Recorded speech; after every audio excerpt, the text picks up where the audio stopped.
All right, welcome back to TML Weekly. This is, as always, brought to you by Bjorn and Don Cherry Sports Grill. This is our first show back of the summer since the playoff loss. Lots to talk about, so it should be a great show. First, to see how they're doing. John, how's your summer been? You know what? I don't feel comfortable still with the loss part. I don't feel like we need to bring up old times. I think we're moving forward. It's going to be positive. The summer's going good. And I've been waiting for it. This is my very first chance to say it. There's no more Sheldon Keefe. It's like Christmas came in June. So I'm a happy guy. My summer is instantly better now that the AHL coach has been sent to New Jersey. Perfect spot for him. Summer's gone good, man. No complaints. Life's good. We made through the torrential downpour that was last week. Shout out to anybody in the GTA who battled through that flood. God help you if you were on the Don Valley there and spots in Burlington, just entire neighborhoods just underwater. It was absolutely crazy. But outside of that, life's been pretty good. Johnny Mac, how's life been on your side of the fence? Been good. We're just kind of the spring season just over. So as you know, I was coaching a little bit. I had some teams in different events all over the place. So I saw you, John, in Toronto. You got to come and watch our boys Canada East play at the 2010 Worlds. And good times down at the Gardens.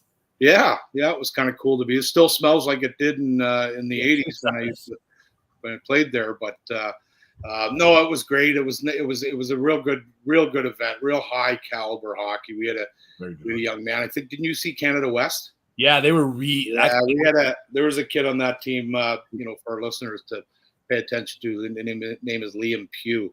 And there's talk about him being an exceptional player, being granted exceptional status for the Western Hockey League here in his draft year, which is obviously a tremendous honor. And then I had the 2011s Team Atlantic down in New York and Connecticut last week. So that was fantastic. And Jack and I were fortunate enough to get down there a day early, and we went and saw the Argentina-Canada semifinal at Copa America, which, it was one of those things. Jack's a big Messi fan, and when we saw that we were going anyway, and when we saw that the event was there, we called in a favor to a friend and got some tickets to the game. And I mean, what can you say? I'd been to a few Premier League games. I was at an FA Cup final in the 90s in England, and that, obviously unique and different experiences compared to anything that we see in North America. But this was next level. It was insane. 80 some thousand people in there, and just watching the logistics, it wasn't real easy to get out of there after. And I see what the football teams have to deal with every week down there, right? That don't both play there. Do the Jets and the Giants? Jets and the Giants both play at the Meadowlands. Yeah. So tremendous stadium. Like, just, it was cool. It was really, really cool to be able to do that and do that with my boy. And yeah, so we're just, got lots of stuff on the go as usual. And we're, excited to be back on and talk a little bit of hockey and get everybody caught up to, our mindset and where, where we think this is going and what's going to happen. How about you, Nolan? How's your summer so far? Yeah, it's been good. Just been working lots, getting out golfing a fair bit. I like to say I'm getting better, but it's kind of going lateral. A couple of days ago was my anniversary of my second hole in one, 2 years. Don't be that guy. Don't be that guy. But yeah, other than that, just getting excited for the season. It's coming up really quick. 2 months, just over 2 months now, and yeah. Perfect. All right, well, let's get after it. Where are you going to start, Nolan? I think we should. John wants to probably start with Sheldon Keefe firing. Yep. Listen, it was only 5 years too late, but we're going to focus on the positive. He's old news. It should have happened a long time ago. He's gone. I love it. It was a happy day. The best part was I was happened to be at work that day and just absolutely getting destroyed. And my wife phones me and she goes, "Have you heard and do you know?" I said, what are we talking about? And she said, oh my God, I get to be the one to tell you. And honestly, she told me, and it was like angels started singing, birds were chirping, there was rainbows. It was beautiful. It was one of the happiest moments I've had as a Leaf fan in years. So couldn't be happier. Craig Berube, Craig Berube gets a clean slate, and he's 100% fine by me. I fully endorse it. I think he's the absolute right guy to come in. Former Leaf, love that. I love the approach that he takes. I'm going to be very, very, very interested to see how this team reacts, because I hear a lot of the time, you'll hear the people that say, oh, great, here we go, another new coach, blah, blah, blah, blah, blah. And I want to tell everybody that's in Leaf Nation, everybody take a deep breath. Boston has had more coaches than the Maple Leafs have had since Mike Babcock's been here. Okay, so it's not like we're rolling through coaches like it's going out of style. Berube is a harder coach. He's got a definite umph to him in the way he approaches the games and his style. And to everybody that says, well, Babcock had that, Babcock had this core when they were children. They were just breaking into the league. They're now vets. And I have a very, very strong feeling that this team is ready to go. And the biggest free agent acquisition that we've made is that we don't have three hands tied behind our back anymore behind the bench. I honestly believe that from the bottom of my soul. I'm thrilled. I'm excited. It's just a positive thing. Positive thing. Johnny, and to everybody that says all I do is hate on Sheldon Keefe, the great news is you don't have to hear me complain about him anymore. First of all, yeah. I mean, I think you're right. A change was needed. One thing that I have to say about Sheldon, it was within hours or minutes of him getting terminated and having his meeting that I think everybody knew was coming, including him. But the video that he posted that day really made me respect him, a little bit. And I got a ton of respect for the man anyway. But he's a National Hockey League coach. Right. I've coached all my life, and a lot of us have coached and we'll never get a sniff at that level. He's a National Hockey League. He's not an American League. They didn't hire him in Binghamton or Hershey. He was pretty quickly snapped up in Jersey. He's a good hockey coach. I think the voice now with this group needed to change. I think you are giving up some X's and O's and some technical coaching when you're giving up a younger kind of new age guy like Sheldon Keefe and going back to a more of an old school guy like Craig Berube. So we're going to see how his assistants help. One thing that you're going to get with Craig Berube, and I said this I think last fall last spring when we were speculating who was going to take over, they're going to play hard for him. They're going to play hard for him, or they're not going to play. And I don't think Craig Berube gives a shit if you're Matthews, Marner, Tavares, whoever. You're going to go out and you're going to play hard. There's going to be some subtle changes to the way that they play the game. So there's going to be a little bit of a learning curve. But these guys come out 5-5. Leaf Nation can't panic. There's going to be a learning curve. They played for this guy for the better part of 5 years, and he coached a certain way. I think the big thing that you're going to see is how they advance the puck. So if you looked at Sheldon Keefe's system, and this was almost like a reflection of the general manager, the way that they broke the puck out of their own zone was very, very cautious. Okay, they made safe plays and they made easy plays. Now, you can't blame that on Keefe because he was given personnel that were they the best puck moving, first pass guys? That's been an argument. Why are you playing that system then? Because hold on. You're not listening.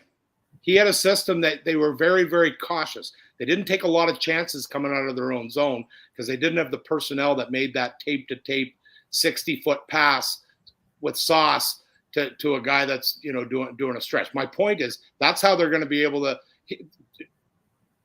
He coaches like that, right? Berube coaches like very, very pressured. I think, that's going to be the big change in my opinion. But they didn't have the personnel. Do they now? I'm still not convinced. I'm really not convinced. I don't think this team is any better on paper. I think it may be a slight bit worse than it was in the playoffs. I like the backup goaltending ad. I like him. I think that gives two young guys, and we talked about this. I want two young guys that are pretty close, 1A and 1B, and go game in, game out, and you show us if you want to be a star. Stay healthy, right? Be supportive, be a good teammate when you're not in. And if the other guy gets a net for 8 games, you be ready to go in that 9th, right? And that's how they're going to determine. And they have a legitimate – it's not now a 23-year-old against two 35-year-olds, right? It's two young guys that are there to win a job. And that's open. They're going to go into camp and, hey, you can be the guy. It's up to you, right? And they got a couple of guys sniffing the big Kid Hildeby and okay. So before we get into the actual nuts and bolts of the team and kind of where we're at, let's stay on the coaching front. Yeah. Because do we agree? Does everybody agree here right off the bat that we're in favor of the coaching decision, that we're in favor of Keith being gone, and we're in favor of Berube? Everybody agrees on that, right? 100%. Okay. So now let's talk about the not sexy part then, right? Berube is going to be the chief, and he's going to come out and he's going to do the press conference, and it's going to be, he's going to say his piece and do his thing. Let's talk about the non-sexy guys. Lane Lambert, I love him. I think it's a great hire, former NHL coach. Big fan. I like him coming in. That's where I was going. Okay. Jump on it, Johnny. Go for it. He's an XO guy. Yeah. Okay? Berube isn't. It's like me. I'm an XO. I'm not an XO guy. Okay. The game has passed me by based on how long I've been in it. Right. People look at the game a little bit different. So you need that guy. And Lane Lambert's, he's older than me. I remember Lane when he played here in Halifax with the Halifax Citadels in the Quebec. Good hockey player. And I actually played in England with two of his brothers, Ross Lambert and Dale Lambert. And Ross's boy is actually the guy that Winnipeg drafted, Brad Lambert. Oh. He played for Finland. The mom's Finnish. So anyway, Saskatchewan family, real good hockey people. Lane Lambert is going to be doing a lot of the systems. Yep. He's going to be very, very involved in that. And then didn't they bring in who was Savard? Yeah. I mean, there was a kid that could have had he had a good career, but he just kept getting hurt. Yeah. And now, does anybody have any concerns? He came to Calgary with a heck of a lot of fanfare on what he was going to do in Calgary and run that power play and turn it around. I know the initial results in Calgary weren't good, but I think if you look at the back end of the season for Calgary, once he was able to get everything the way he wanted, the last 35 games, I want to say Calgary, I thought, had the top 3 or 4 power plays in the league with him. So if you're trepidatious on Marc Savard, I think with the talent that he's got here, I'm confident that Marc Savard's going to be solid. I mean, every group's different. I agree with you. It took some time in Calgary. Marc has done enough. Front end wasn't great. Marc was a great player, and Marc's been around the game a long time, and a very offensively gifted, dynamic, playmaker and goal scorer when he was on. And he's earned the right to give this a shot. And I mean, he's got to be licking his chops, right? If you can get that kind of a high end talent, really spread across 2 units. There's a lot of teams that would like to have the options for 2 units that the Toronto Maple Leafs have. Where I'm a little concerned is when you get past those 2 units, right? I still think there's more to be done. We're going to get into that here in a bit, I'm sure, when we start to talk about the current roster. But I just wanted to talk quickly about the playoffs, and I don't know whether I've got a mindset that I'm a sore loser and I'm a Leaf guy, and I lose interest. Like I'm like waking up in the morning, setting my day around the playoff game that night when the Leafs are in it, and then when they're gone, I might have watched 6 more games. Right? Really, it's just I obviously watch the highlights, and I might have watched 6 more hockey games all year.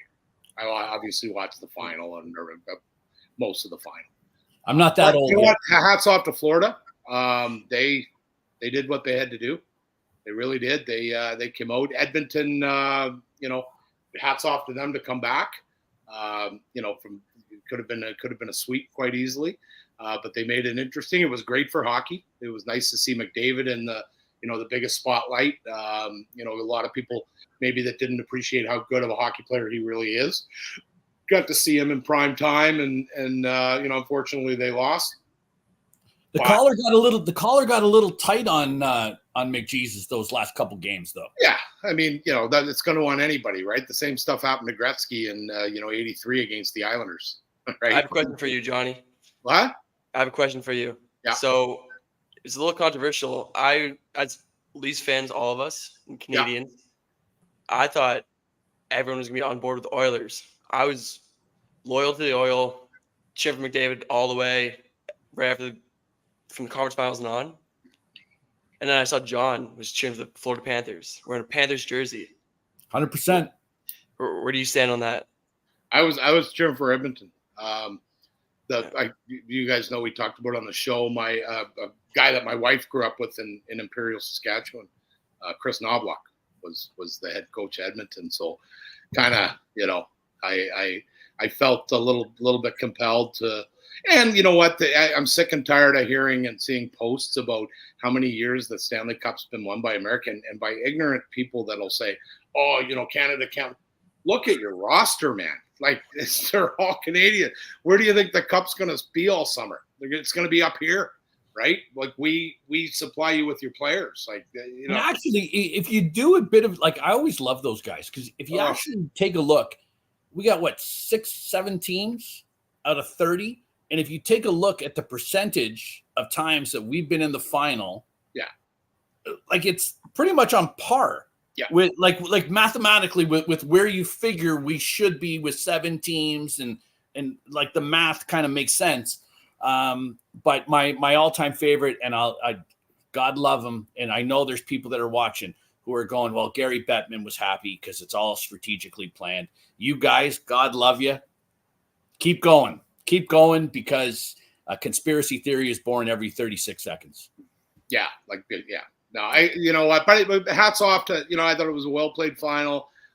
Very that game 7 was pretty. I was pretty pumped to watch that hockey game. It was pretty. That was one of the 6 that you made. Yeah, yeah, that was one of them. It's late out here, right? Like, it is late. That's fair point. Start at 8 o'clock or 9 o'clock there, weren't they? 9 o'clock your time? Some of them. No, 8 o'clock. 8 o'clock. So that's 9 out here, right? That's John, just quick before we move on, what was your reasoning for cheering for Florida over the Oilers? My reasoning is very, very simple. Okay. The Savior has to get a cup before McJesus does, because otherwise we'll never hear the end of it. And so I am not getting on board with any Canadian team because the only Canadian team that matters is the one that this podcast is based on. I could care less. I do not subscribe. My dad used to say, Dad, John, we got to cheer for the Canadian. I don't subscribe to that crap at all. Right. I don't either normally, but I'm a Leafs fan. With the cool story happening, and they were interviewing people in Imperial during the games. And, I mean, and listen, go up, and I just thought my wife said you better be hoping for Edmonton. Hey, listen, John, I'm not going to lie to you. If my wife said to me, "You better be for Edmonton," I would have been cheering for Edmonton too. Yeah. So it is what it is. Yeah, Nolan, you'll understand one day soon. Maybe. Are you getting married by then? Is there something I don't know here? You getting married? No. Oh, no, okay. Still, I thought John. Breaking news along the bottom. Yeah, put a banner across the bottom. No. Next topic. Right. Next topic. Okay. You guys want to move on to the draft? Sure. All right. So the Leafs had the 23rd pick, and then they promptly waited all the way. That draft took forever, eh? Each pick was 5 minutes long, and then First round. Finally, Yeah, it always finally is. got to the 23rd pick and then traded. So So they I moved back to don't know 31 about and I don't know 58. about yeah, I don't know about you guys, but it was getting late in the night, and we were all sitting. I remember Kara stayed up late with me, and she was like, "Who are we going to take, Dad? Who are we going to take?" And I went, "I really like it's mid first round. It could be anybody." And then we got to the point where it was our pick, and it was like the Maple Leafs have traded. And I went, "Oh, for the love of God! Now we're going to have to stay up later." Now, in retrospect, I like what we did. I really do. And here's why. I think we as Leaf fans have to recognize our cupboard is pretty bare when it comes to draft capital. And I hear all the time from either people that watch us or people I talk to who will say, "We got to have first round picks. You got to have first round picks, and you got to have first round picks." And the only thing that I'll say to people that have that attitude, it's great in theory, but the reality is we're in a window right now where we're trying to win, and draft capital is used for winning and winning now. The teams that are acquiring picks are on the come up. They're trying to build up their team, and they're trying to build the farm system. That's the reality of pro sports. Doesn't matter. It's not a hockey related thing. It's a pro sports related thing. Draft capital is used to acquire players to win now. So we have the 23rd pick. We moved back 8 spots to 31, and we picked up a second round pick that we didn't have. So, to move back eight picks to get a second rounder, if there was not somebody that you absolutely loved at 23, I think it's a great move. So we move back to 31, and we draft for the first time in God knows how long, a legitimate defenseman. Ben Danford out of the OHL, plays for Oshawa. Listen, I have not seen Ben Danford play. However, my father-in-law, who lives in Ajax and goes to about 15 or 20 Jenny's games a year, has said he can play. He's not going to wow you offensively, but the offense is coming. But he's mean. He's nasty. He's a guy that you don't want to deal with in front of the net, and he can skate. And I don't know about you guys. That is like music to my ears. That was the theme to this draft. Like, right? Like, that is just give me a steady stay-at-home defenseman who's I don't need you to put up Cale Makar numbers. I just need you to be a guy that when you get in our end, guys don't want to get into the corner with you. They don't want to deal with out, it. right? The puck gets out. At the end of the day, I don't care if they're mean or they're nasty or they're soft or whatever. I want the puck out of the zone the first time you have a chance to do it, right? Most hockey games are lost when you give the other team multiple chances to stay in your zone. You don't get it out the first or second time, it's probably in the back of your net, right? So if he's a guy that can get the puck out and has that side of him that people don't want to go into his corner or going, love it, absolutely love it. And to your point about drafting for need, you're not going to get a player at 23 in this draft anyway. Some drafts maybe you're not going to get a guy at 23 that's going to help you in the next 3 years, right? Especially a defenseman. So with the window where they are, I mean, Matthews only has 3 left. 3. He's got 5. No. 5, maybe 4. Didn't he sign 5? He signed a 5-year extension for starting the season. Starts this season, right? So okay. So I'm wrong there. 5. That's a lot better than I thought it was. Okay. You got the Marner situation that's going to play out one way or the other. We're going to talk about that, I'm sure, in depth here in a bit. They got to win now. They got to win in the next 5 years. Because if it doesn't go well here in the next 3 or 4 years, then all of a sudden is Matthews at 31 years old gone? Could be, right? So I liked it too. I like, dropping back, getting a good player, and getting another asset that you can fill your cupboard, so to speak, a little bit. I think you're going to see a lot more of that coming here. And when we get into the roster and who's, I have a few guys listed here that I think are in play. And there's going to be some more restocking, and then there's also going to be some players coming. But yeah, I like that move. Keep going on the draft, and we'll talk okay. So about just a quick know. I've got Matthews signed through 27-28. So Matthews is here for four more. 24, 25, 25, 26, 26. So 4. Yeah. Okay. Okay. So to continue with the draft here, the second round pick that the Leafs acquire, at first I kind of did a little, I'm not really sure what we're doing with this. We flipped the pick in the second round again. So we traded the pick that we acquired to Anaheim for a seventh round pick this year in the draft, and a pick swap essentially with Anaheim for next year. And so at first I remember watching it and thinking to myself at the time, what the heck? Didn't take me long to go, wait a minute. Trade deadline next year, it's going to be a lot easier to move a second round pick. And again, I think it gets to, if there's not somebody that you love in that spot that you have on your draft board in that spot that's excellent value, and somebody else has that, you take it, you flip it, you can move that second round pick at the trade deadline and get somebody that can help you now. So again, and I've been very critical of Brad Treliving on a lot of things. The first section of this draft, I'm a fan. I like it. I thought it was a good move. We didn't have a lot going on there afterwards. Fourth round, we took defenseman Victor Johansson out of Sweden. Played for Lettland in the Swedish Junior League. 8 points in 34 games. Not going to wow you. By all accounts, everybody likes the potential on the kid. Well, that's what you're drafting, right? Yeah. At the end of the everybody day. likes the Other potential. than the top 10 picks, you're drafting on potential. You know what? 6'1".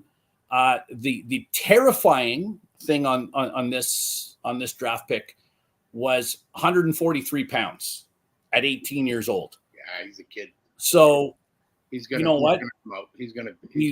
We've got to get him on a meal plan. I don't know if they have Burger King or Wendy's in Sweden, but we can get him on some Burger King not Wendy's. I think Burger King and McDonald's. So. Yeah, give him a little something, a little creatine in there. He'll be okay. Then we went into the fifth round. We finally took a center, Miroslav Holinka, out of the Czech league, played in the Czech Junior League. 41 points in 20 games. I follow a guy on Twitter who just said he scored another goal in an international friendly again today, and is apparently in this tournament that he's playing in the Czech Republic has been lighting it up. So, that's positive signs there for a fifth round pick. Is he coming here? Hasn't committed one way or another yet. Who drafted him? A CHL team drafted him, I'm pretty sure, in the import draft. I don't know that. Look that up. I don't have a browser. Yeah, he hasn't committed one way or another. We had back-to-back picks here in the fifth round. We also took a Russian kid, 6'2", 174 pounds, Alexander Pleshenkov. 8 goals, 9 assists in 23 games. He played in the American Hockey League version of the Soviet League. So there's the KHL, and then I think there's something called the VHL or the UHL, which is kind of like their step below. By all accounts, a decent prospect. You're always nervous drafting Russian players because you don't really know if they're coming, if they're not coming, and kind of what that political stuff is there. I heard on that guy that if the landscape was was where it was 10 years ago, where there wasn't the war in Ukraine and all the the doping and the strain and with the IHF, I heard that guy that kid would have been a second or third round. Okay. Yeah. Fair enough. Yeah. So again, you're drafting on potential. You're going in and you're doing your due diligence as a scouting staff, and you're saying, okay, here's our list. These are the guys that we think we can get lower than what everybody else thinks that they're available or whatever. And the potential is, so everybody's got to gamble on their own system, right? Their nutritionists, their player development program, their ability to help a young player integrate into the North American system, whether it be facilitating something in junior, like I mentioned about the last guy, maybe have the kid play here with the Guelph Storm or the North Bay Battalion or whoever, and give them that opportunity. So I think Toronto has that infrastructure in place. Absolutely, they have all the money in the world to spend on that side of the business that some teams don't. So yeah, you're drafting on potential, and then just to speak, the guy that did this new hire that they brought in, I don't know if you know his track record, the new head scout. Oh, well, hold on. Before we get to him, let's just fit, because we got one more. We got to talk about him, because that's the Leafs. You know what? The one thing that the Leafs have done, we haven't really developed a goalie, I think, since Potvin, but we have made a concerted effort these last couple of drafts to go after goalies, and this year was no exception. Timothy, I'm going to kill this kid's name, Obolevnetskinoff, out of CSK Junior.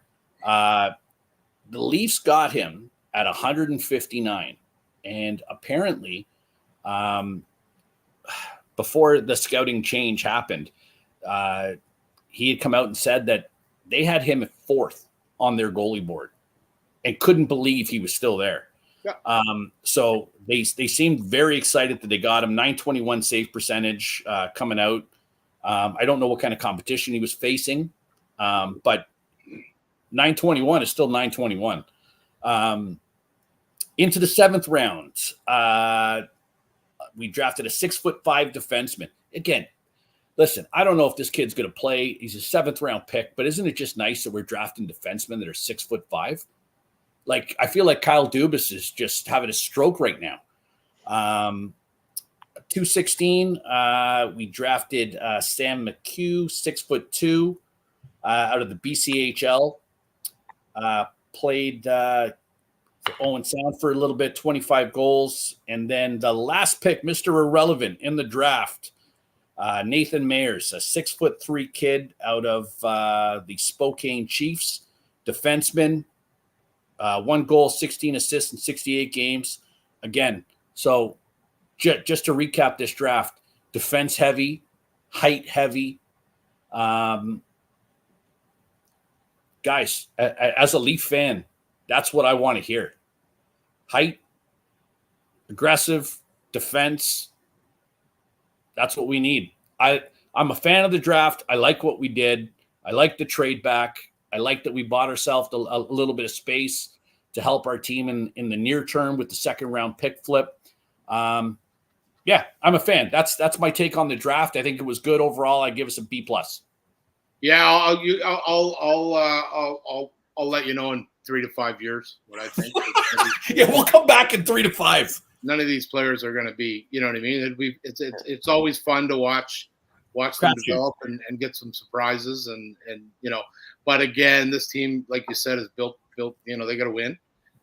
This isn't about rushing anybody into the NHL. They need to win, but they also need to stock the system, and I think he did a good job as well. I just looked it up. Miroslav Holinka was a 14th overall pick in the CHL import draft to the Edmonton Oil Kings. Yeah, I think he's going there. So yeah, great program. Has he committed though? Because I'm pretty sure. I'm pretty sure he's going there. Yeah. Okay. Well, so what will happen there now is he's not a guy that he's not a Mitchkov or one of these sexy players that the Russian team. Oh, no, they'll be like, yeah, go. He's not. We're not going to play him anyway. He's Czech anyways. Oh, Czech. Okay. Yeah. He'll go there and he'll thrive. If he's a good player, he's going to get into a real. They play in a pro rink. They play at the Rexall place, and they you know what, he'll be around the McDavids and those guys. You have some guys that I know, some guys that played with the Calgary Hitmen, and just walking through the tunnel and running into Jerome McGinley and picking his brain for 5 minutes when he's on his way to practice and you're on your way out. Things like that, being around the pro game is, fantastic. So watch the Edmonton Oil Kings. And the nice thing is too, is when this kid will get every opportunity, because Toronto facilitated this. Toronto went to their agent and said, listen, we're gonna get a really good program. We're gonna find a really good program. And they probably called London, Halifax, the regular power, Guelph, Kitchener, the teams that consistently develop these good imports. Halifax has a tremendous track record. Nico Heischer was here. Jakub Voracek was here. Right, these guys came over and this was their first taste, and now they've had very good NHL careers. So Edmonton, fantastic spot, but yeah, they're going to play them because Toronto. WHL, like for those people who don't pay a lot of attention to junior or maybe just to your local team in the O, WHL is some serious hockey. Yeah, that's a very very good. It's a big boy hockey out there. Exactly. Yeah, so that's great. You know what? I thought they did a great job. Let's talk about the scout. What's his? His name is not in front of me. Do you know who they just hired?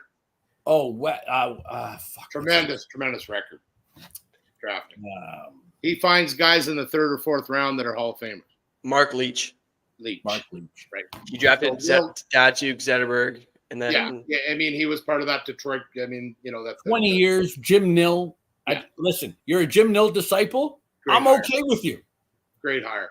I'm excited to see what he's gonna turn over moving forward, and the way he goes about his business. He's had success wherever. I think the fantastic hire. That's a huge part of it, right? You got to draft. You got to find these guys. You got to find Kucherovs in the 3rd round, right? If you want to be successful. A lot of these teams that have won, repeated Stanley Cups have drafted very, very well, right? It's not always about the free agent. It's about drafting well, and you got to have that combination. And it doesn't hurt when you can get a guy in the 2nd or 3rd round and pay him measly dollars to help him develop, and then he turns into a guy like that. So I'm excited about that. I think it'll be interesting to see. But again, they got to win now, right? They got to take a step forward this year. Yeah. Big one. Mark Leach, also, before we move on, he was a big part in the Dallas retool on the fly. Well, he's been with Nill, right? Nill was in Detroit with Kenny Holland, and then he went to Dallas. And he got Ottinger, and he got Robertson in the same draft. The 2017 draft, he got Heisman 3rd overall. Yeah. Jake Ottinger, 26th, 27th, and then Jason Robertson, 39th overall. Go 2nd. Okay. Some other guys he's got too. Wyatt Johnson, 23rd. Logan Stankoven, 47th. Thomas Harley, 18th. And Rupe Hintz, 49th. Yeah. So let's see. And when you surround yourself with guys with track records like that, they have the ability to find things out based on their contacts and connections. And sometimes it's as simple as not necessarily seeing the player, but having the right people see the player, right? I had this talk, and it's quite interesting. I had this talk with the last 2 teams I coached here over the last couple of weeks. So I had the 2010s, John, who you came and saw, Canada East, and we played in the Worlds in Toronto. And probably half my team will be drafted into the Quebec or the Ontario Hockey League, depending on where they lived. I had Ottawa East, and a couple of them very, very high. I'm going to have a couple of players probably in the top 5. But I talked to them about the nuances of the game that you don't understand, that scouts are watching you when you were a kid, that are so important and invaluable. And I explained, I said, I've scouted, at multiple different levels. And when I'm sent to look at a player, asked about a player and say, hey, go watch this guy play in the Quebec League or the Western League or, a Tier 2 junior league or whatever. We already know the kid can play. They're not asking me to go watch a kid, that's in his first game and he's never done anything. He can play hockey. So what I'm looking for the intangibles. So I always sit or stand when I'm scouting a player or a team across from the bench. And I actually watch the bench more than I watch the ice most of the time. Because if I'm watching a specific player or a couple players, I want to see their behavior on the bench as much or even more than I want to see their behavior on the ice. Okay? So if I've got a kid that, is a high-end talent, but every time somebody misses a pass to him, he's giving them a dirty look, or his body language Felt it on the bench. He's getting on the bench and he's lipping off to the guy, or the coach comes in, or an assistant coach comes in and addresses him after maybe a giveaway, and the way that he responds to that coach, that's what I'm making notes of, right? Because those are the things that are going to separate, two kids that have real good talent. It's the one that has that attitude and has that ability to be mentally strong, not show his emotions, rise, based on some adversity rather than fall. So I'm watching. I told these kids that, and they were pretty attentive. I said, guys, that's what they're gonna. That's what's gonna determine whether you get an opportunity or not. You can all play hockey. It's your behavior. It's the way you are a teammate. It's your body language. It's there's nothing I hate worse than a kid slapping a stick on the boards or the ice or stuff like that. So if I see that, I'm going to call the guy that's asking me to look at the player and say, hey, great talent. Kid can play, he can skate, laterally he's great, good shot, sees the ice well, stay away from him. Kid's a nutcase. He was yelling at one of his teammates. Coach came in and tried to show him something on the board. He basically, fluffed him off and said, hey, I'm not, who are you to tell me? That's not who you want in the organization. So I think if you look at the list that Mark Leach kind of brought in at the lower rounds, those kind of character players and those kind of players get better because they're going to absorb the development options that are out there for them, and there's a ton of them within every organization in the National Hockey. And John, Mark Leach is 62. Yeah, he's a career hockey the man. The bird dog. And again, been around the elites of the game. And so I think, if you're a Leaf fan, I think what you want to know to build on kind of what you're saying is, it's not even that his track record is good. It's who he knows in the game, where those people are positioned, and the information that he's getting. You don't draft the way he's drafted for years and years and years without having legitimate success. And so fully confident, love the hire, think it's going to be great for the Leafs. Here's hoping we have to trade our first round picks and, we don't get to see the talent in the front end, but he earns his money on the back end. Yeah, no, you know what? I love the hire too.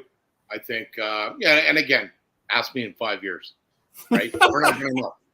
He didn't draft any of these guys, so we've got the 2025 group that but all right. So let's talk about the roster. Okay, so we've gone through free agency. We've gone through losing some guys. We've gone through bringing some guys in. Nolan, give me your first take on right now. Johnny kind of said he doesn't think we're better than we were at this point. At this point, roster as it is today, he doesn't think we're better than we were in the playoffs. What are your thoughts? It's hard to say because in the playoffs is after post trade deadline when you have guys like Joel Edmondson, Connor Dewar, guys that added in. But as of right now, the forward core is definitely weaker than last year. Looking like it's pretty much the exact same, just minus Bertuzzi. Whether you like him or you hate Bertuzzi, he's still a 20, 30 goal scorer. And missing him, well, he scored like 23, didn't he? Yeah, like 17 of them after March 1st. Yeah, back half player. Anyways, same forward core, minus Bertuzzi. However, defense, I would say, is better. You had Tanev, Ekman Larson. Hopefully, Liljegren can take a little bit of a step. Maybe Hakanpää. Who knows what's going on there? But What's your take? Yeah, you know what? I mean, I like obviously Tanev, and there's 31 other teams lined up to get him. He came because it was Toronto, for sure. Larson, I actually made a case for them to try to get him 5 or 6 years ago. When he was a different player 5 or 6 years ago, though. Right. He's not. He didn't play huge minutes in the playoffs, but he was effective. But there were sheltered minutes. Sheltered minutes. Yeah. He was on a very, very good team with a lot of insulation. He is a great puck-moving defenseman, as we talked about earlier. That first pass, that sauce pass up the middle to free a guy, he's going to be a guy that can execute that. Absolutely. Again, Hakanpää, like the signing, but I'm hearing he may not play again. So, there's a hole there. Bertuzzi, I think, is a big loss. I really do. He was a versatile guy that you could put up and down your lineup. One thing that really, really concerns me about free agency, and I heard this, from some contacts, and I think a couple of stories maybe were sniffing around out on the internet about it. But I know of 2, maybe 3 players that Toronto was in on that didn't come to Toronto because of the way that Mitch Marner has been treated in the media. And I heard that from very, very reliable sources that was like, I don't understand. And we've talked about this in depth, right? I don't understand how, they can, constantly, and I get it, some of the things he said and done, especially back at the holdout stage there a few years ago. But at the end of the day, he plays his heart out. He tries. He's not, he's a good hockey player, real good hockey player. And we lost some potential big pieces because they're just like, well, I mean, it's O'Reilly and Shen. They were here, and they chose to go elsewhere based on pretty much the same reason. Like, why are we going to put ourselves through this, right? So that's concerning. The one that I really felt Toronto should have been in on instead of Larson was the other Florida defenseman, Montour, that ended up in Seattle. And I think Toronto could have given them that same money.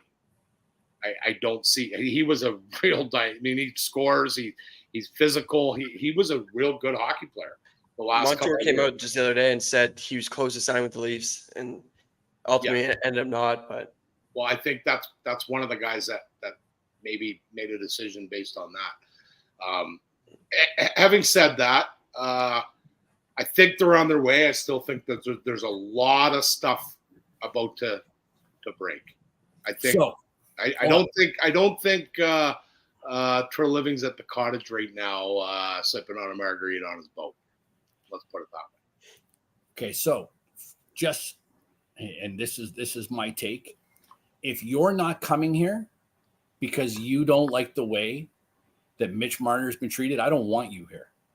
You're not the right. No, I don't want you. No, you know what? We're human beings, John. Right? Like you don't want you. John. If I've got a couple of kids and I'm going to go to a market that. If I have a couple giveaways on a Saturday night on Hockey Night in Canada, I'm calling that's BS, John. I'm calling BS.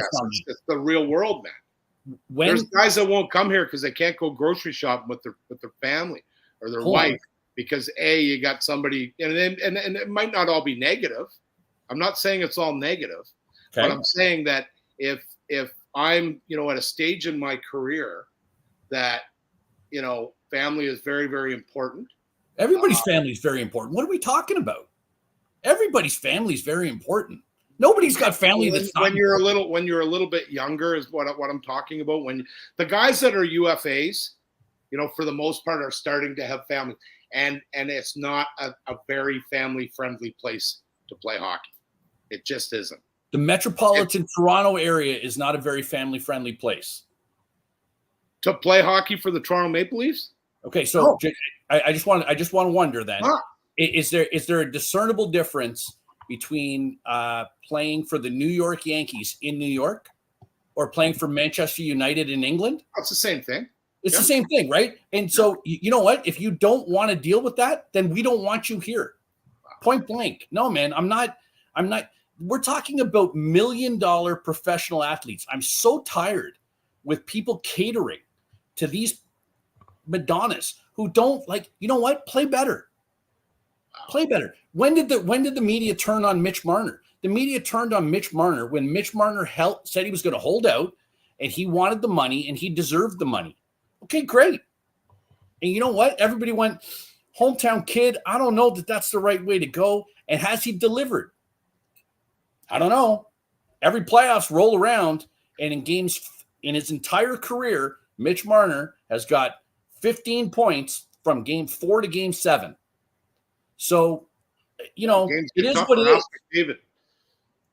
Hey? Games get tougher, you know, and the games get tougher. So, but John, my point is, certain players can elevate their game to another level. Boston or Tampa or Florida every single year. You gotta beat them at some point in time. Well, you gotta beat them at some point in time. But it's not as easy as you think, right? And all I'm saying is that if somebody doesn't want to come to this market, I mean, there's nothing that the Toronto Maple Leafs can do about the media and the fan base. There's nothing that they can do about that. But, you know, I would rather maybe insulate my players a little bit more, defend my players a little bit more. I haven't seen too many front office guys from the Leafs stand up and defend the Larry Murphys of the world that got run out of town. You know, the Mitch Marners that is, you know, maybe getting run out of town. We'll talk about him here in a sec. All I'm saying is stand up for these guys, right? Stand up for these guys and say, hey, hold it, right? Who are you? Who are you to sit there and bitch about a guy that do you think Daryl Sittler's complaining, or Wendell Clark's complaining, or Doug Gilmour's complaining, or Felix Potvin's complaining, or Dave Andrechuk's complaining, or Matt Sundin's complaining? None of those guys are complaining. How many cups did they win combined, John? It does not matter, John. The point is, you're saying players don't want to play here because of that. I'm saying I just listed 6 or 7 players who sing praises of this city. Oh, yeah, for sure. Anybody that plays here loves it. Don't get me wrong. People love – I mean, it's Toronto. If you can be part of the next team that wins in Toronto, you're a hero for you. And then we're going to pay for a hamburger in Toronto. All I'm saying is, if you don't want to be a part of it, I don't want you here.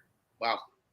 That, you know, so you're gonna say, oh, okay, Montour, and I don't know. I'm not speaking about but a guy like Montour, I would rather look at it and say, I wish the media and the fan base would lay off individual players. You want to bash the team sucks, the coach sucks.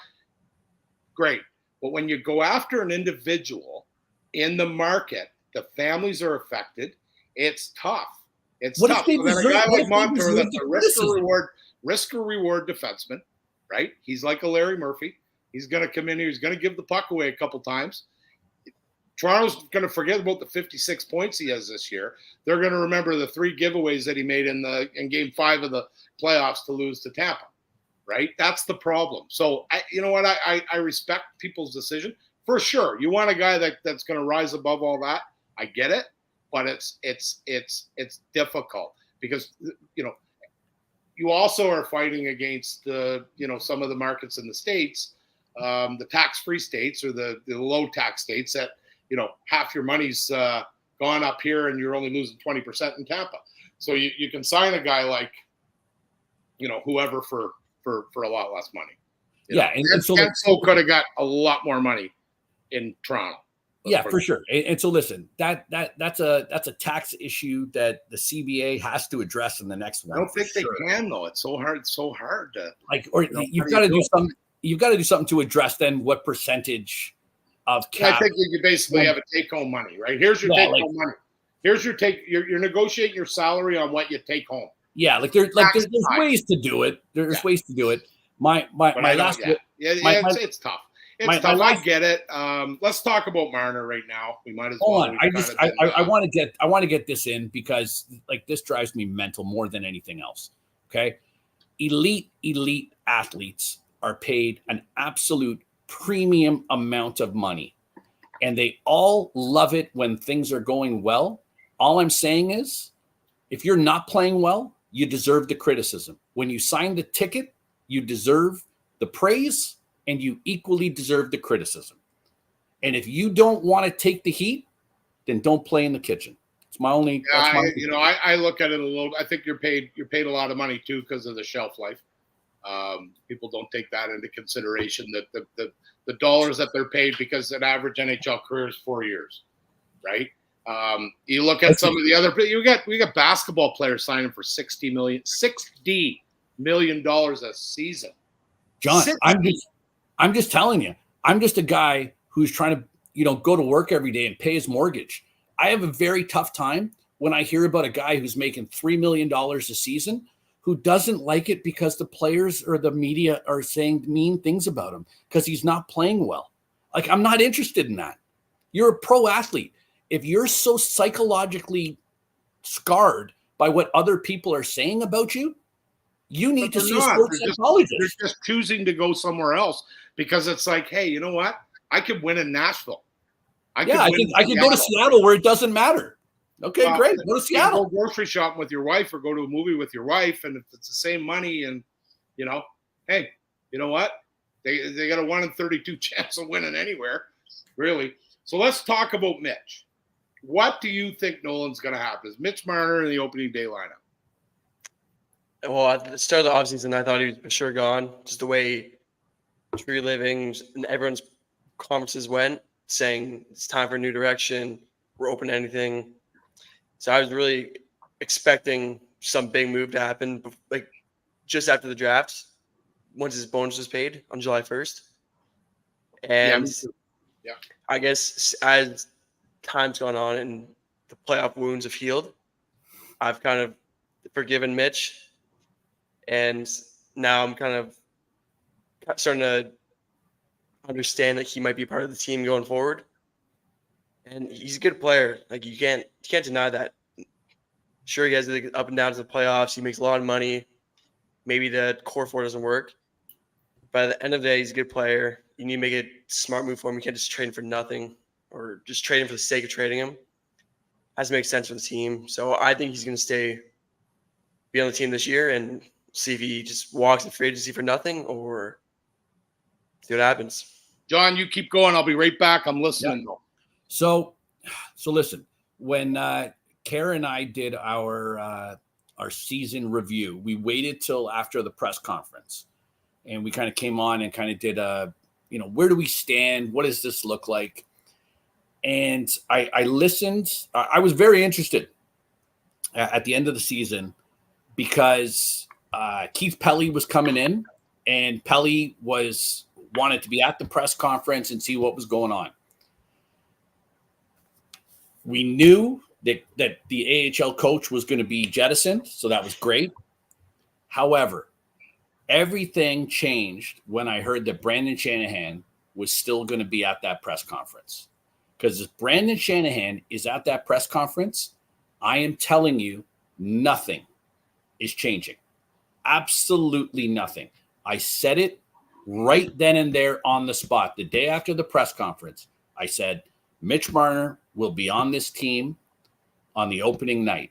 John Tavares will be on this team on the opening night.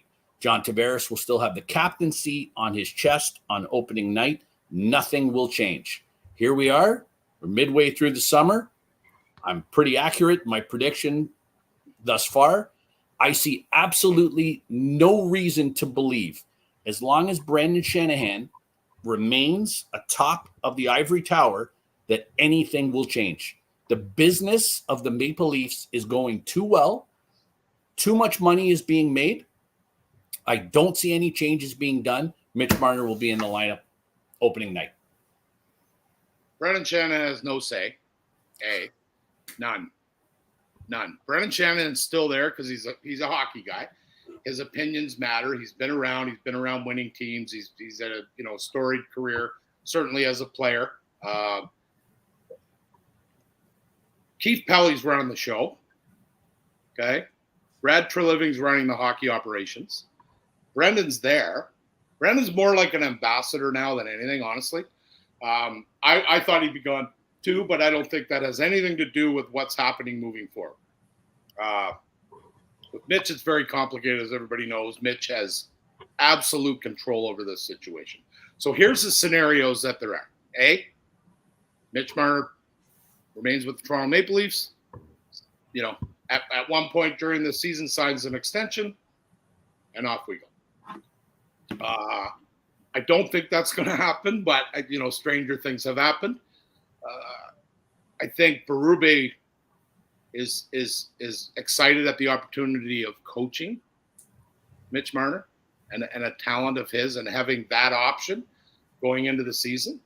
I think the 4 teams I believe would be in this if you know a deal can be made. Are the Okay, ones hold on. that Let's guess. Nolan, who do you think the first team is? Vegas. Okay, I'll go Yeah, Carolina. absolutely in it. Yep, I'll go Carolina. absolutely in it. Nolan? There's 2 more on my Pass. list. Pass How about me. Nashville? What? Nashville. Yeah, it's one. How about Utah? No, No? I just don't see it. I just don't see it. And there, a lot of it makes sense. And I know the owner there really wants to make a splash. Yeah. right? And he could be, but if it's Salt Lake, right? It's an With unknown. Utah. I get it. I get all the reasons why not to. Yeah, it's, you know, I mean, you know, they could put a package together that would be fantastic, but I don't think you'll see him waive. He may waive to go there, but not say. So these are the 2 other options that are out there. Mitch Marner could waive to go to 31 other teams, but unless he signs an extension with the said team that they agree for him to that he agrees to go to, they're not going to get anything for him. You might get something for him for this year. You know, you'd get, but you could get a really good if Mitch Marner decided. The other team that I have is Dallas. I really, I mean, he just he fits their kind of a No tax state, Johnny. that they go after, right? Jim Nill, On the top line. yeah, I mean, I think there's a lot of synergy there. So one of those 4 teams, I believe, if the Toronto Maple Leafs, you know, got a hold of Darren Ferris, which is Mitch's agent, and said, "Hey, look, we have a deal in place with, you know, one of these four hockey clubs. Would you be interested?" And then there's two parts of that. Would you be interested in waiving your no trade? And A, if we give you permission to talk to the Dallas Stars or the Carolina Hurricanes or whichever team it is, would you be willing to sign an extension? Or could we sign you to the extension, which gives you another year? You get the extra year, right? Yeah. And you know, so if we did an 8-year deal at $15 million and, you know, 14, whatever it is, and sent you to Vegas, would you waive it? So that's the first step, right? Well, I mean, they're talking. They're talking to these teams. They're talking to probably 25 teams. Everybody's gonna any general manager in the National Hockey League that isn't inquiring about Mitch Marner and wondering if maybe they could get him. There's not very many teams that would be out on him at this point. Let's put it. Well, you should be fired if you're not looking at it. Right. So I don't see it working out here. He may start the season, but all this stuff is in play right until the deadline. He won't be, if he hasn't, I don't think he's going to be a Toronto Maple Leaf if he hasn't signed an extension. A bridge contract's in play here. So now, here's the thing, though. And like, this is a legitimate question. And listen, I've said this all the way along. I am taking nothing away from Mitch Marner as a player. Yeah. Mitch Marner is an elite top 10 player in the game. No questions asked. However, on this particular team, with the makeup that we have, what we have established after an almost decade-long run is it doesn't work. But is it Mitch Marner the reason why it doesn't work? And that's the $1 million question. Okay, no, but listen, but follow my logic here, though, John. You're not moving this. You, John. Boy, geez, you sound like my wife right now. So You're not moving the savior. You're not moving the savior, right? The savior's here regardless. So it comes down to, are you keeping Willie, who just signed an 8-year deal, or are you keeping Mitch? And it appears as though they made the decision when they signed Willie to the 8-year deal that they were committing to him. That doesn't mean with Tavares's money falling off, Right, that you can't. There's money there for Mitch. That you can't commit to Mitch. We're not saying that. Yeah. However, if you don't think as Brad Tree living that you can get a deal done, it is malpractice to let him walk for nothing. But yeah. But what do you do? What do you do? You're having a good season, the team's rolling, you're coming into the deadline, right? Do you move Mitch Marner to somebody you might play in the playoffs? For what? Mean, that's why I think you had to do it in the offseason, John. Yeah, but he holds the cards. That's the problem. He might be saying we don't know, right? There's we don't. Speculation out there. His agent might say, and I've heard this as well, that they've basically said, we don't want to talk. He has a contract for a year. We're going to play that year, and then we'll decide what we're going to do when he becomes a free agent. And they've earned that right because Dubas signed the deal. That's the deal that they have, and that's the landscape. And anybody that's pissed off at Mitch Marner or his representatives for exercising that option, so to speak, too bad. This is a landscape of professional hockey. Yeah. Right. So that's out there, right? Johnny Gaudreau did it. Johnny Gaudreau played it out and left. John Tavares played it out, left. Matt Tkachuk signed the big deal and then pulled the pin, right? So there's a lot very, very complicated with Mitch Marner. It could go a ton of ways. I would like to see the relationship mended. Let him start. Let's see what Berube can do with this lineup. There's money available. The cap's going up. There's money available. If he comes to camp ready and he's, buys into the system really quickly, then you start talking about an extension, right? And maybe get an extension with a window every year that both teams have, both sides have the option to, maybe do something or give them a 2-week window to move them to one of 10 teams. I don't know. There's a lot of different ways you can do it. But I think he deserves maybe not Matthews' money, but close. I mean, he's there. He's right up there with that. What about a matching deal with Nylander? 8 years, 11. A matching deal with Nylander? I think he's better than Nylander. 8 years, 11 and a half. He's not like, okay, so. I think he is. I'm talking from a hockey guy's perspective. Okay, so if I have a choice and there's I have an expansion team and the two top guys that are available, I'm picking Mitch Marner 100 times out of 100 over William Nylander. And therein lies the rub. Okay. Mitch Marner's making $10.9 million right now. Yeah. Today. Okay. The floor for him to start a conversation is 12.5. That's Absolutely. The floor. Yeah. Okay. And so that's what I think people need to wrap their head around. The idea of Mitch Marner is going to only deserve a little bit more than Willie, or he should do. It's got nothing to do with it, right? It's got nothing to do with it. The floor to sign Mitch Marner is going to be 12.5. Yeah. And now here's the thing: if you want to sign Mitch Marner over 8 years and have him give up the back end of a second contract when the cap is going to explode, I got news for you: 12.5's not going to get it done. Yeah. You're into 13.2. You're into Matthews' money, right? Because remember, Matthews signed his contract specifically so he can get a second deal when the cap explodes again. Right. Right. So again, there's a bridge deal out there too. And Matthews' deal, maybe a little shorter. And you know what, John? To be fair, because I think it's a legitimate point that I think a lot of people are not looking at here right now. Is it's not just that Mitch's money is coming off the books. 91's money is coming off the books. Yeah. 91's money is coming off the books, and the cap is going up.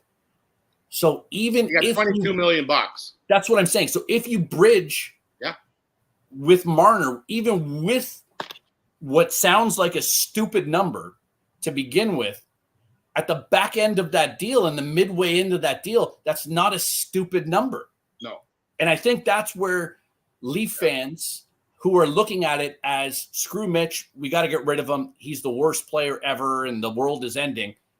Everybody's got to take a deep breath. Okay. He's not quite a generational talent, but he is a very, very elite hockey player in the NHL. Not a player that you're going to want to play against in the playoffs or at any point, especially if he's got a big problem with Toronto. He's a very dynamic hockey player. I think if he starts well, buys into the system, right, comes to camp maybe a little bit humble, come in, work your ass off, and the teams roll him well by Christmas. Yeah, do I give him just underneath Matthew money and on an 8-year deal? Yeah, absolutely. And so here's the one thing that I will say, and I'll go back to what I said at the beginning of this show. The biggest free agent acquisition that the Maple Leafs have made is behind the bench. Yeah. And what is Craig Berube going to bring to the table to make Mitch Marner a better hockey player? And how is he going to make Austin Matthews a better hockey player? And William Nylander? And I think for everybody that's on, team run it back, and believe me, I get it. Team run it back makes you want to pull the trigger. I understand. However, if we're going to run it back, we're running it back with new blood at the top.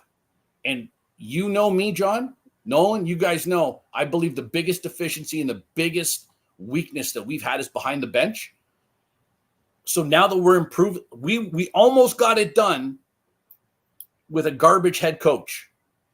Imagine I've got some other stuff I got to. Imagine if we had a guy behind the bench like Berube. I want you guys to talk, and I'm listening. I just got to step off screen for a sec. Philly and Pittsburgh are basically a dumpster fire right now. What is going on? They're losing goalies. Mitchkov, do you want to comment on that? Nolan, do you want to jump in on Philly or Pittsburgh? What happened with Mitchkov? Well, he's apparently playing in some rec tournament in Latvia or something like that, and the Flyers didn't even know. He's like, I don't know.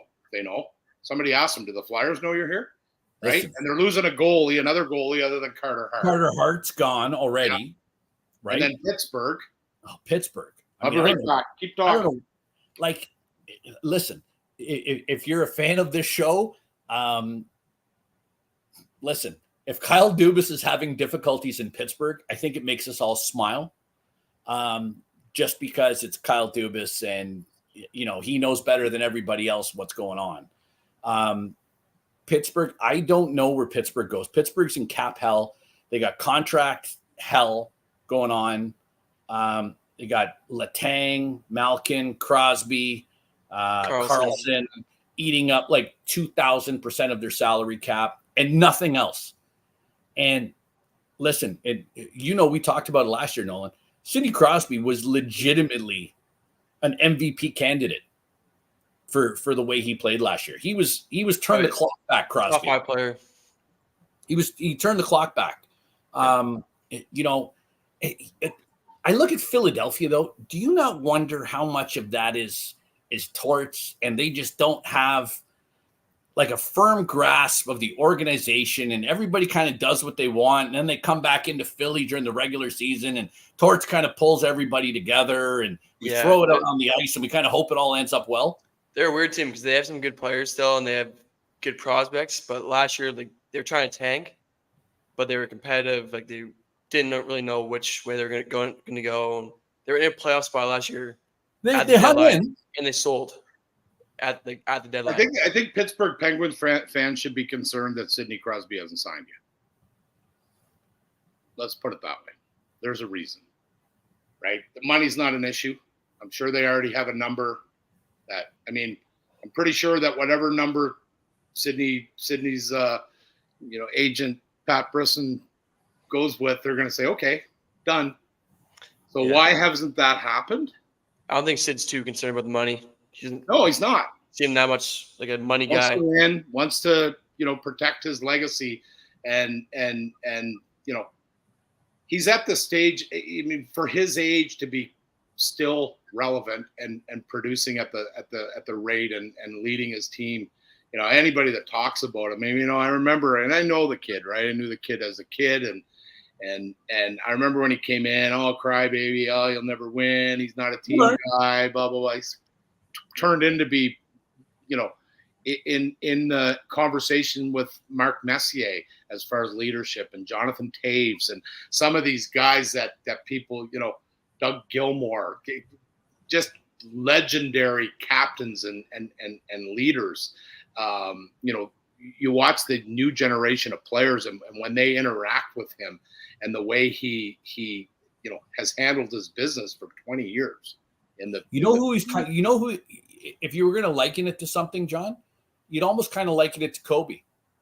When Kobe first came into the NBA, a lot of Kobe was a little bit of a fire starter. Yep. And then when he was paired with Shaq, and Shaq was the big dog, and he quite wasn't there, and he wasn't getting all. And then all of a sudden, once it clicked, and rest his soul, Kobe Bryant, when he played the last 10 years in the NBA, Kobe Bryant was like the doctor. Everybody went to go talk to Kobe. Yeah. Right. And Sid had a rocky start the first 3 or 4 years, crying to the ref and getting the reputation. And once he figured it out, but again, if you're Kobe, if you're Sid, you got to have the cachet. And those guys have more cachet than anybody in the game, right? Yeah. Sid is 9 levels of fantastic. I think there's 15 to 20% chance that Sidney doesn't start the season. Do you think Sidney Crosby looks at guys like Patrick Kane and Steven Stamkos leaving their franchises and think, okay, this is actually a possibility. I can actually go somewhere else? Absolutely. You know what? I think the game has changed. I think if Pittsburgh is committed and doing the things like, the Gensel. That was huge because they're buds. Best buds. And the fact that they didn't have a sniff of him coming back. And everybody said when they traded him to Carolina at the deadline, he's coming back. He's going back. So when they're not in on him, and they really had a lackluster kind of off season, like what have they done? They didn't make the playoffs. They haven't done anything, right? So and now, so why isn't he signed? Well, is there stuff in play there? Absolutely. Is there conversations being? Absolutely. And so now, as far as to go back to the Leafs, we've talked about Robertson for 2 years now on this show, and how he's just, I don't think he's a Craig Berube style bottom 6 guy. I just don't. I think he's in play. I heard one today that I really liked. LA for Alex Turcotte. So Turcotte was 5th overall. I think he came out of the U.S. National Development Program, and he played college at Michigan or Michigan State or something like that. I actually played with his uncle Jeff, and I knew his dad Alfie, who was a Montreal Canadian prospect, first rounder. Played forever in the American League. So I've heard him there. I've also heard Winnipeg a lot for Robertson. So listen, listen. You guys know, I'm a broken record. I'm a Nick Robertson fan, and I think that Nick Robertson was penalized more than just about any player by the head coach that we had here. Nick Robertson, if you look at his sample size, can score in the NHL. He can score. The absolute hardest thing to do in the NHL is to score goals. Nick Robertson can do that. Now, does Nick Robertson have deficiencies away from the puck? Absolutely. Can he be an adventure positionally? Absolutely. Can that be coached? I don't know. I hope so. I have a tough time giving up on a kid who's 24, who scored 15 goals in 45 games and, was given literally critique after critique. After the guy would score 2 goals a game, and he would come back out. You'd ask the head coach afterwards, and he would say, "Yeah, but on the back end, you know what? He wasn't back checking properly. He wasn't getting the puck out of the corner. Didn't make the first pass." This guy scored 2 goals and we won 3-1. You know what I mean? Pump the guy's tires a little bit. So who do you want in your lineup, Easton Cowan or Nick Robertson? Right now? Yeah. Nick Robertson. Okay. What about Fraser Minton or Nick Robertson? Probably Nick Robertson. I'd say Robertson too. You got to preserve those entry-level deals. Now here's the thing. Minton. Okay, so actually, that's a good segue then. So let's talk about internal development. Does anybody see Fraser Minton making this lineup? Yeah. Okay, I do too. Last year. Yeah, but there's a difference between you came up for a cup of coffee and got an experience, which we all agreed was the right play, and he earned that.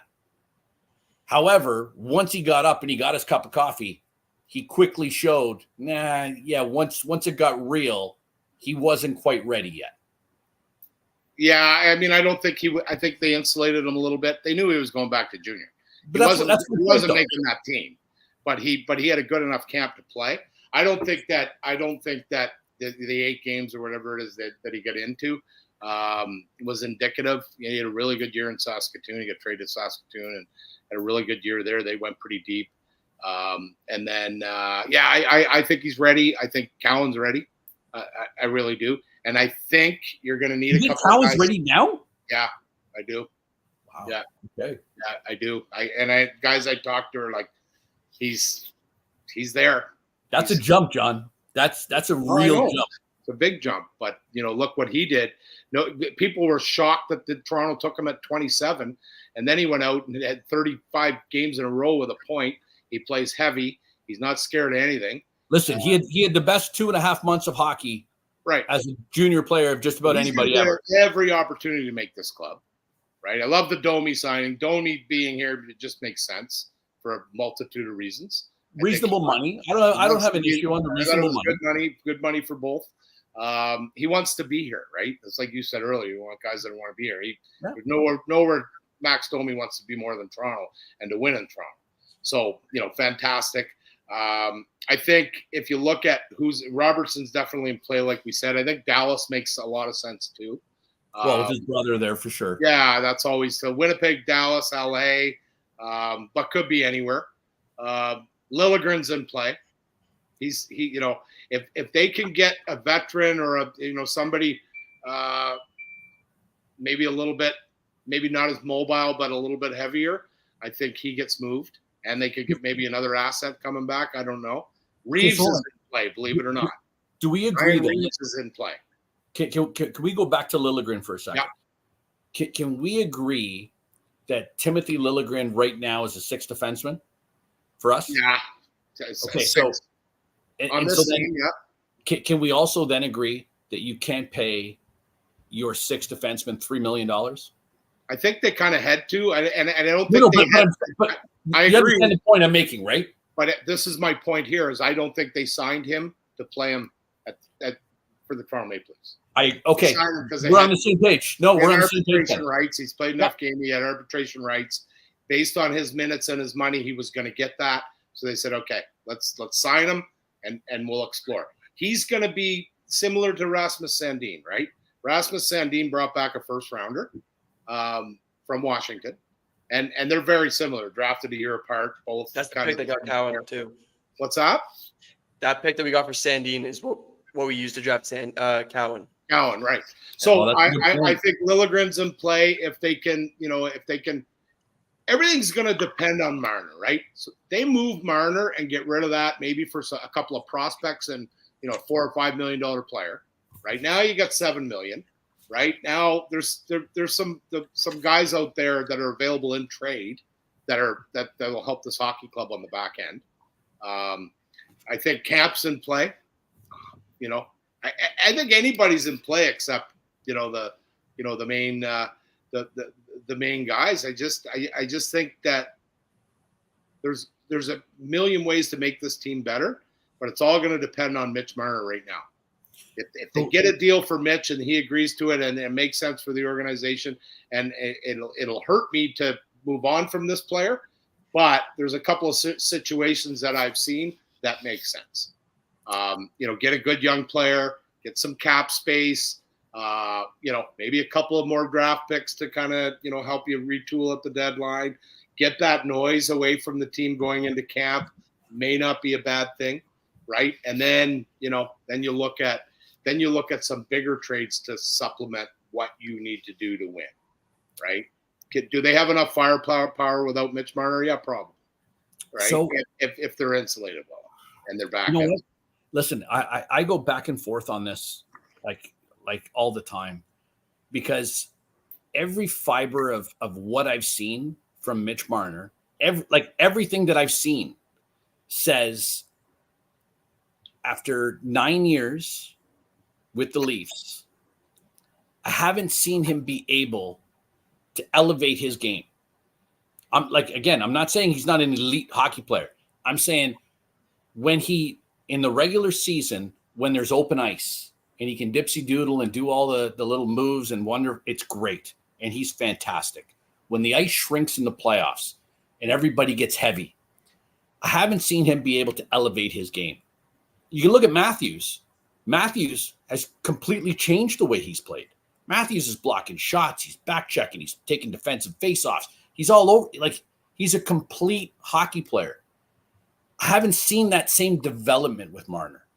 I'm not saying. You don't think Marner's top 5 penalty killer in the NHL? I think there's lots of. But I think lots of players could be top 5 penalty killers. Yeah, but that's elevating his game, and go back and watch the Memorial Cup in Red Deer. That was 12 years ago. Doesn't matter. He won it, and he was huge, absolutely huge, with a guy named Matt Tkachuk that just led his team. Listen, I get it. It's there. As a teenager playing against teenagers, he was great. I'm not saying that he wasn't. In him is what I'm saying, and maybe Berube's the guy.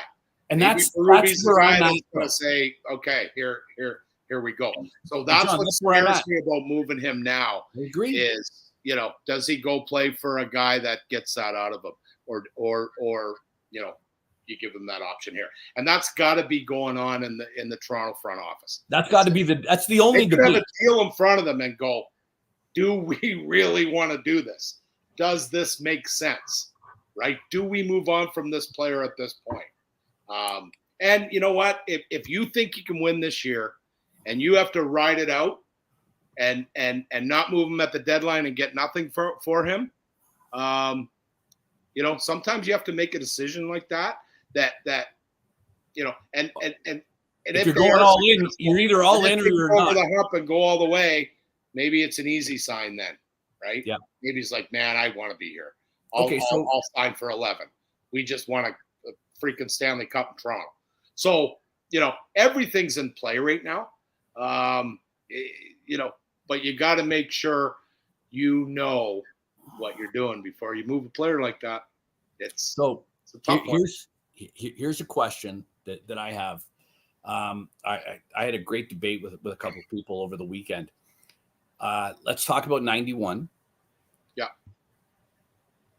In my mind, I do not see how you can legitimately play John Tavares as our second line center anymore. He's got to be in the 3-hole. He's got to be on do we all agree there? Yeah. Well, Nolan? who are you putting second line center then? Max Domi? I would maybe. So here's the thing. And that's the thing, right? Domi looked so good last year playing with the Savior. You almost want to give him the shot up top. And then, do we finally try to give Nylander a legitimate run at center? Right? Listen, if you look at the advanced stats on Tavares can't score 5-on-5 against elite competition anymore. He can score, and he showed it in the back half of that season as a third line center. When he played with Matthew Nyes and Nick Robertson, he put up more points in the back half of the season, 5-on-5, than he did in the first 4 months playing with a 40 goal scorer. That's the issue here, right?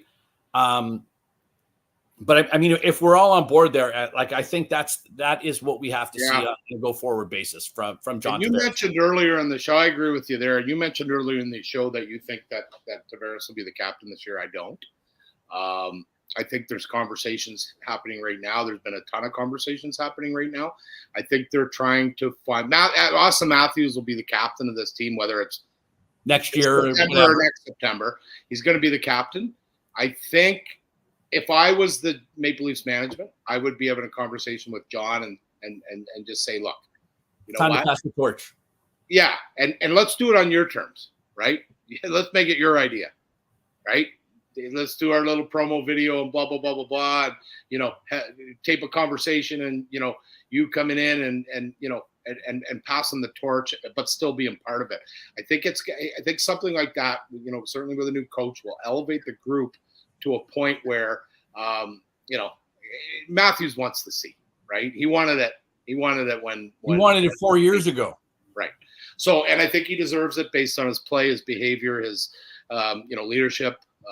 He's in town right now skating with the draft picks, and junior guys, right? And he, you know, he likes his time in Phoenix.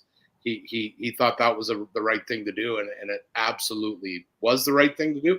So I think there's conversations being had, you know, and it's the right time to do. It really is, and I think it's going to go a long way for your group if they were to, you know, we always talk about, you know, running it back, but you know, make some changes. They don't have to be, you know, wholesale. Let's get rid of the core.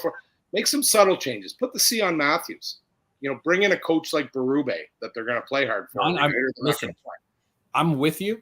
I don't know what you have seen from this organization that leads you to believe that there's going to be any change. That's all I'm saying to you. I'm with you. Know I'm with you. I agree. Keith Pelly. Listen, Keith Pelly allowed Brandon Shanahan to stay. Yeah, but he's got no say.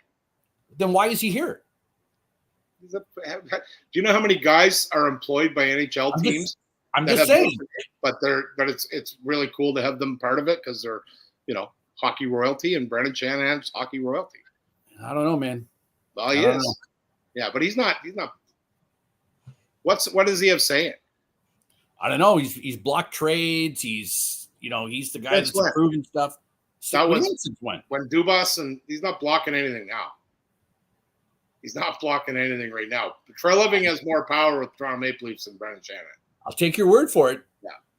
Yeah. He's there, and you know what? He probably had the option. Pelly's got his hands full. Pelly just fired the GMs for the Argos and for the TFC. And for TFC. So he's already now got those two organizations reporting directly into him.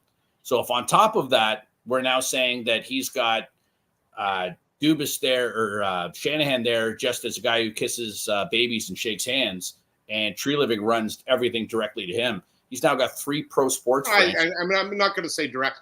Maybe he's going through Shanny, but Shanny's not blocking trades. Okay. Probably would block. It'd be new. I don't think anybody's blocking trades. I think if Treliving's been given the keys, and you know what, you've got a 2-year window or whatever it is, you better win. Have at her. I don't think Shanahan's going to be blocking anything. And I'm not convinced I think a lot of the stuff maybe that he did now that I'm seeing Dubas's performance and maybe it was warranted. Maybe he needed to block some trades and make some, you know, decisions behind the scenes that you know we didn't know about. But at the end of the day, you know what? It's the off season. That's why we love it. Love it. Yeah. So what else, Noel? I got a little idea for a little game we can do here before we wrap up. Okay. Some guys that we lost in free agency. I'm going to say their contract and who to sign with. You guys say sign or no sign. Would you want the Leafs to have signed that deal or not sign that deal? Shoot it. So before we play the game, you know there's going to be one guy who I'm just going to say sign, right? We all know who that is? I think so. Yeah. Okay. Tyler Bertuzzi, 4 years, $5.5 million, Chicago. Sign or no sign? I would have signed it. Yep. What a chance. Absolutely. Not a TJ Brody, 2 years, 3.75 with Chicago. No. Malpractice, the Chicago GM should be fired. Joel Edmondson, 4 years, 3.85 million with LA. No. I'd like to know who was partying with the general manager of the Los Angeles Kings the night before that contract was signed. That's insane. Ilya Lyubushkin, 2 years, 3.25. In Dallas. a freaking heartbeat. I would have done that. Yep. Heartbeat. For We're going to Morgan acquire Lillard, him at the trade deadline again. So, I mean, might as well just sign him now. last one. Ilya Samsonov, 1 year, 1.8 million, Vegas. I don't mind that money there, but when they were able to bring in Stolars, that to me was a better option. Okay, so I'm going to say something serious here. Okay. Listen, Ilya Samsonov was the worst goaltender in the National Hockey League for 3.5 months. He was unplayable. He's got some mental health problems that he made very clear while he was here. I'm actually very worried about Ilya Samsonov playing in Vegas. I think if there was one spot that guy should avoid like the plague, it's Vegas. Listen. I hope Ilya Samsonov comes out and wins the Vezina this year. I really do. I hope he does great things. I'm worried about Samsonov in Vegas. Yeah, I don't disagree. It's you got to be specially disciplined and stable to play in that market. Man. Okay, so I thought before we get out of here, we'd have some fun. Give me 1 second. I got to go to the boys' room, and I'm listening. Okay. Okay, so we've got a kind of Canada Cup quasi world best on best tournament coming up here.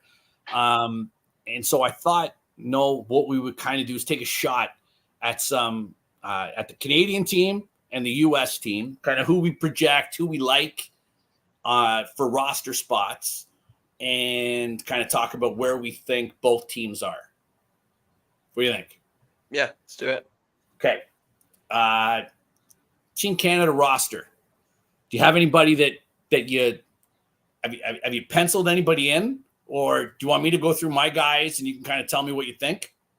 Yeah, you can go to your guys first. Obviously, there's the 6 guys that were named, but okay. So yeah. I've got my first line. I've got McJesus, Hyman on the left, and Marner on the right. Second line, I've got McKinnon, Crosby, and young Connor Bedard. Third line is a killer line for a third line. Brad Marchand, Braden Point, and Carter Verhaeghe. And a fourth line, okay? This is where it's going to get a little adventurous. Steven Stamkos at center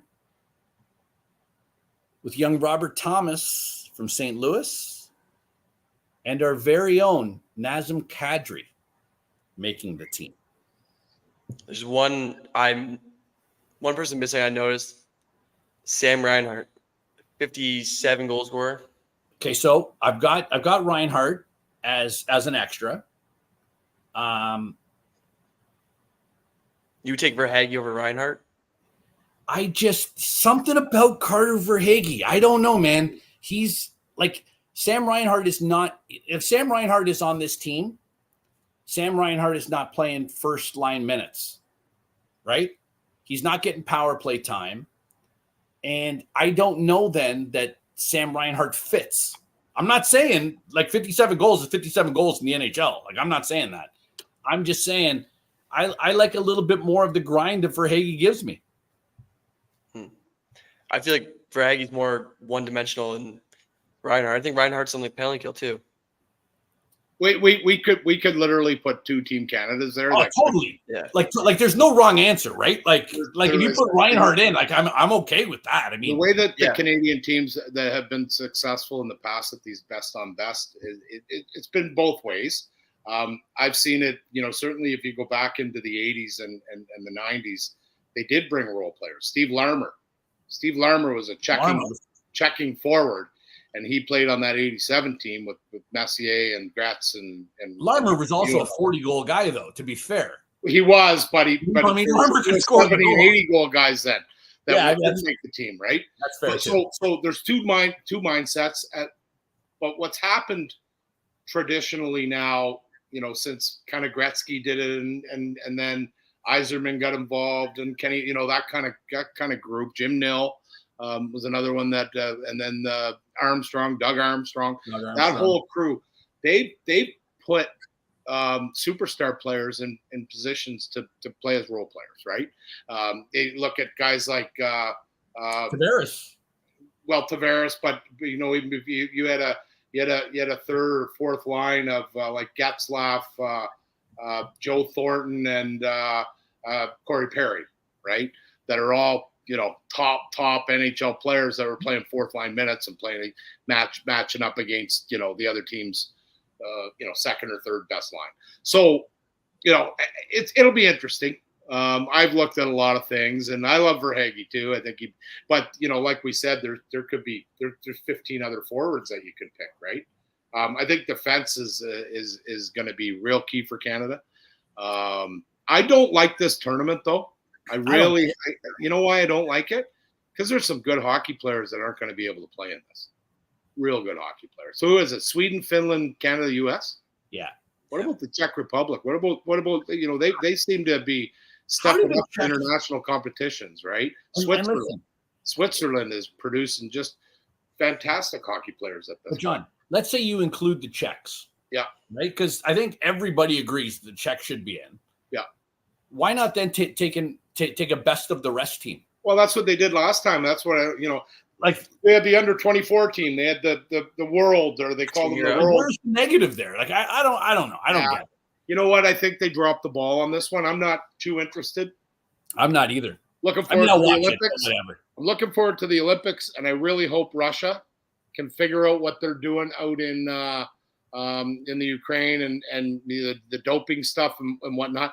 It's not going to be an Olympic hockey tournament, in my opinion. There's going to be a little asterisk on it if Russia's not there. It's just not the same, right? Not that they're always there, because it was Canada-U.S. a couple times in the finals in Salt Lake and Vancouver. Russia's got to be there. But if it's a legitimate tournament, yeah, they got to be there. Yeah. So my Canadian defense, I've got Taves and Makar. I've got Theodore and Morrissey. And I've got Drew Doughty and Aaron Ekblad. I worry about that last pairing, just foot speed. If you don't want to have Ekblad there, I'm talking Doughty too. Listen, Drew Doughty, to me, still playing 25 minutes a night in the NHL, still putting up points, still solid, veteran guy, been through Team Canada before. Aside from Crosby, he'd be the only return guy on the team. He'll struggle on the big ice. They're not playing on big ice though. They're playing in Canada and the States. Montreal and Boston. Yeah, I'm talking about the Olympics. Oh no, so I'm talking about I'm talking about the Olympics. Oh yeah, well, different. Yeah, okay, different. That's a different equation then. Yeah, different equation then. What about goaltending? It's Canada's weakest. They got the nutbar out of St. Louis, Binnington and Hill. Maybe one of the French kid from Montreal, if he has a good year, Montembeau or Tammy. I think then you're saying your prayers. Yes, just right. Ryan David Crosby. Yeah. So when are we going to be back here, guys? What are we doing moving forward?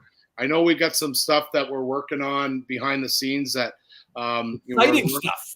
We're hoping to share sooner than later. But we're talking lots, and we've got some good conceptual ideas to maybe look at some other markets. And if you know anybody that is interested in maybe giving the podcast game a shot and is passionate about the Vancouver Canucks or the Winnipeg Jets or the Montreal Canadiens, have them reach out, right?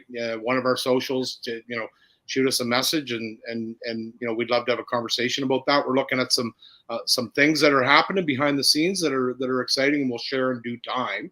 But let's get together, guys, maybe right before training camp and do a preview show, and maybe we can discuss, this concept that we're looking at then, and we'll have a little bit more details to follow. But thanks again to Bjorn Hockey, Don Cherry Sports Grill, for all their support, and enjoy your summer. Get out on the golf course, go to the lake, go to the beach, right? But I expect here in the next couple of weeks there'll be a lot of answers to some of our questions. Final words. Yeah. Final words. Listen, I'm excited about where we are, and again, I want to say to everybody, don't lose too much sleep right now. We're going to be okay. We've got a legitimate NHL head coach. We're going to be all right. Go Leafs, go. Yeah. Hopefully something. I like how we're looking right now, but maybe something big's going to happen soon with a Marner trade or Robertson or Liljegren. Who knows? Still lots on the table, and I just got my dreaded yearly email from the Masters that I didn't get selected again. I got mine earlier. Don't worry. Got it right now. Every year, and then I'm on a Facebook group of the Masters fans or whatever, and you get all these people. Oh, I never went in the lottery before, and I went this year, and I got tickets for Sunday. I hate those people. Like, are you kidding me? I'd go to the practice round on Monday, or the par 3, or the done. You'd fly down, no problem. Done. Yes, just to walk that golf course. So anyway, hey, have a good rest of the summer. Stay safe, folks, and we'll be talking soon. Go Leafs, go.